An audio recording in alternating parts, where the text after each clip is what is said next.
don't know. He's like the 15th. There's like Sage Rosenfels.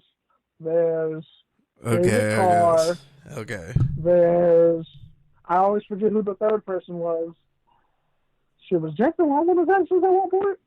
I don't know. There I'm some sure. wild people on the Texans. I was probably on the Texans at one point. I was like huge into Madden, so I would just memorize everyone who was on Madden. But like, yeah, Andre Johnson's better than Larry Fitzgerald. I don't care what anyone says. All right, man. So go ahead and give your college football update. Okay. Well, see, here's the issue.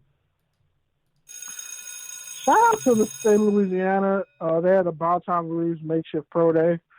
They had not all the results out for everybody who was there, but some big names that were there. Obviously, LSU safety Grant Delpit ran a 4.39, about 6'2", 215. I totally was a fan of his as a sophomore when he had his best year and should have won the 4.4 that year instead of this year, because I really think that Jeffrey Okuda was the best defensive back in the country, but they realized they gave it to DeAndre Baker out of Georgia, and that was no, not him. Did they give it? I don't know. Whoever won the 4.4 when Delpit was a sophomore, they shouldn't have won it. It should have been Delpit. But for a dude who had over 100 tackles, like 5 sacks, a gang of like 5 picks, and the fact that like they're saying tackling is kind of his issue. Well, he played most of the year with a severely sprained, messed up ankle. So I'm gonna throw in toughness and durability, and the fact that he was the leader for that defense. So running a 4.39, being an LSU safety, as smart as he is, I can see how he could be a top 10 pick. But if he falls, I totally think the Raiders should get him. Because do you trust LaMarcus Joyner? But don't get me started on LaMarcus Joyner. Could he play corner? I don't want to get my blood pressure up. Greg Delpit can play everywhere. He's literally had like 100 tackles, I think 5 sacks, like 7 picks his sophomore year. Like, don't look up his sophomore year at LSU. It was crazy. Like, and then don't even start on, like, I'm tired of the Raiders passing on great LSU defensive players. It keeps happening. Like when they passed on Devin White last year, and then he came out recently and said the Raiders should have took me at 4. Yeah, I'm still angry about that. But anyway, so Grant Delpit ran a 4.39. Mississippi State corner Cam Dantzler, one of the few people who shut down some of the top Alabama receivers in the country. He's 6'2", 188. He ran a 4.64 at the combine. Came back for this pro day, ran a 4.38, which obviously is more of his speed. Bruh, you can't run a 4.6 anything at under 200 pounds. I'm sorry. Yeah. Especially as a DB, but go ahead. That 188 and you run a 4.6, that's crazy. Yeah, that's a lot, bro. There's plenty of cats who do, though. Yeah, that's bad. That's bad. It's not a good look. Unless you're playing linebacker and they wanted you didn't bulk up yet. You're converted safety or some shit. But yeah, so Amir Robertson, 5'9", mostly played slot. Shout out to OB. He's been heavy on this guy for a while. Out of Louisiana Tech, he ran a 4.45. Had like 14 career interceptions, 45 passes defended. Probably going to be the next great slot corner in the league. Also, Tua failed at least one team physical because of multiple injuries, which we already knew that was coming. You can't.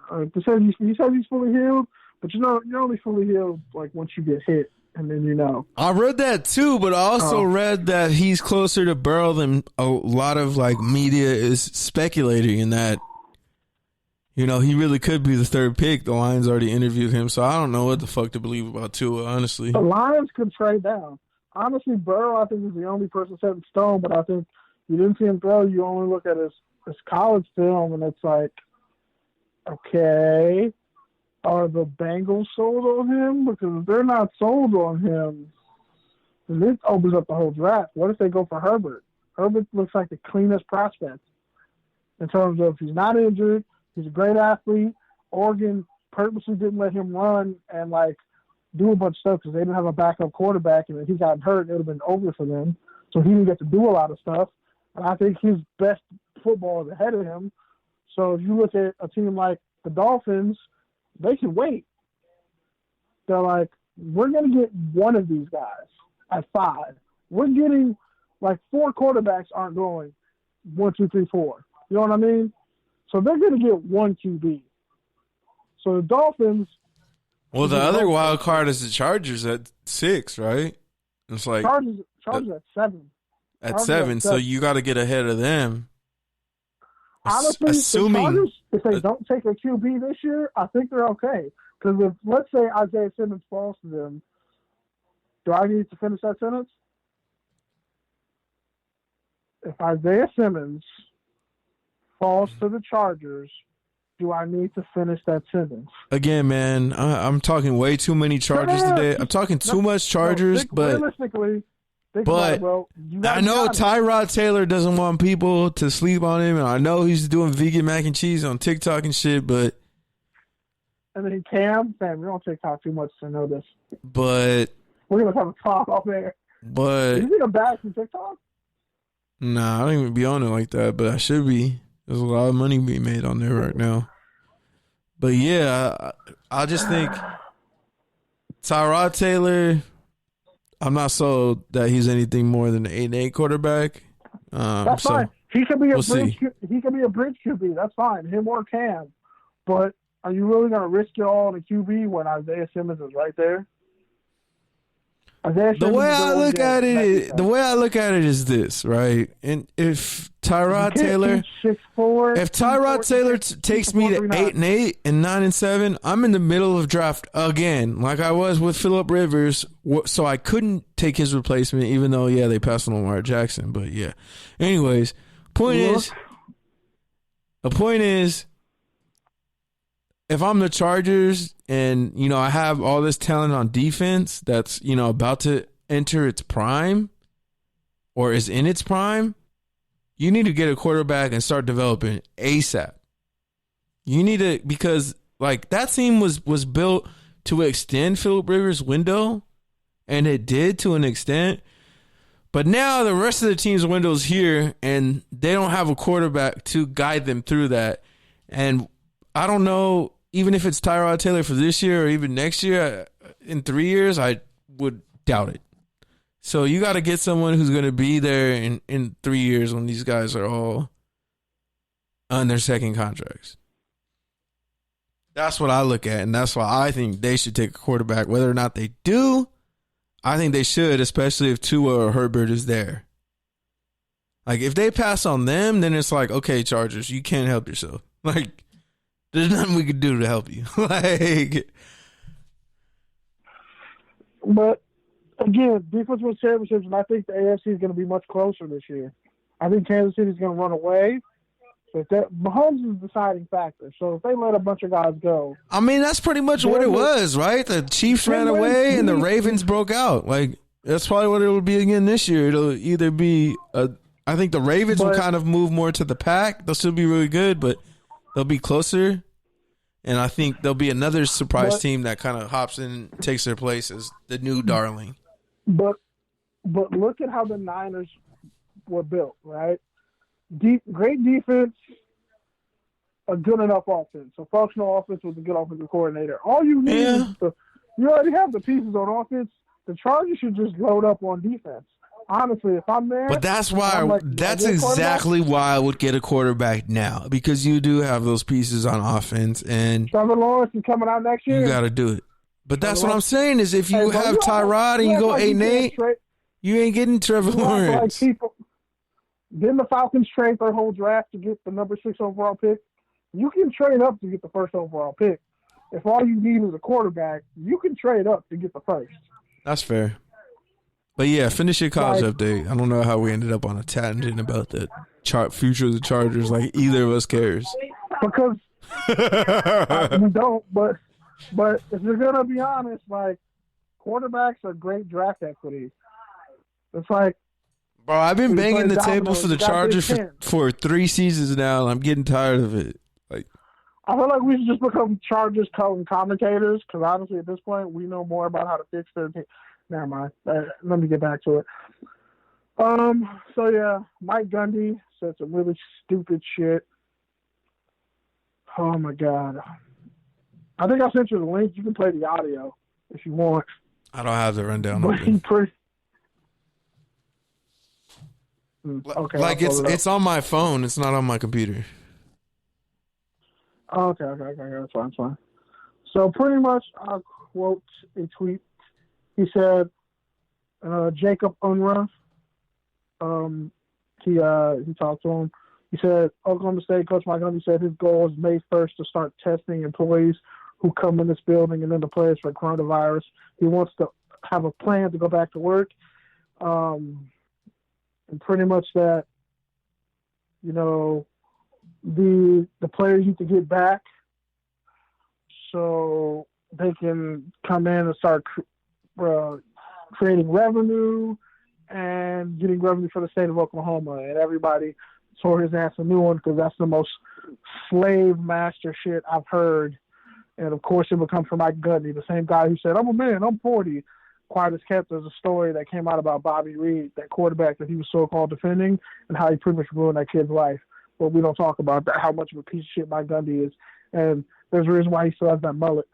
But anyway, Gundy said this. You can KB is burning right now. Yes. And it's just it's fucked up because, I mean, these coaches, like, I'm telling you, if there's no college football, the NFL is screwed. So the NFL, I feel like the NFL and college football, these college football head coaches are making all this money. These guys who are just there forever, they're like, look, these players are our cash cows.